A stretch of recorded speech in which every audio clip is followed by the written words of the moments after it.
Thank you, Matt. 5:33 now on this Monday. Montana's farmers raise some of the highest quality wheat and barley in the world, and a new piece of legislation recently passed in Helena, signed into law, will help Montana farmers keep their competitive edge in the areas of marketing and research.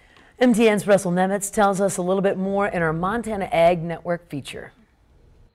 A bill that'll double the maximum cap on how much Montana farmers can be charged for the wheat and barley checkoff has been signed into law by Governor Bullock.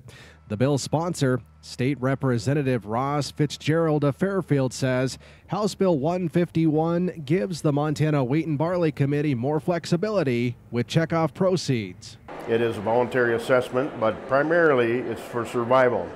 If you don't improve upon your product from a genetic standpoint, with the weather conditions and the different changes we see and soil types and whatnot, that is imperative so that you have a better yield and a better net profit, hopefully. The other side of it is marketing, which when we went to a global market, you have to develop relationships across the ocean, and that's been our key success story, how to use wheat and also the trust in those countries we do business with. Montana's agricultural organizations like the Montana Grain Growers Association, the Montana Farm Bureau Federation, and the Montana Farmers Union agree. Lola Raska is the MGGA's executive vice president. Up to 80% of our wheat in particular is exported out of the state. So the market development funds that are used for that area specifically are to educate our consumers over in foreign countries on what we provide, ask them what their consumers need. We want to match that up.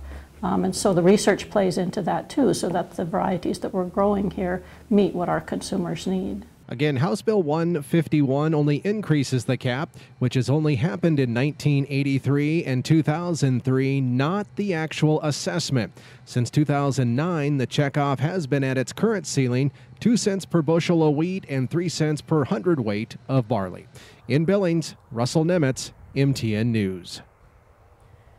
The wheat and barley checkoff was created by the Montana legislature back in 1967 at the discretion of farmers who wanted to spend their own money developing new markets.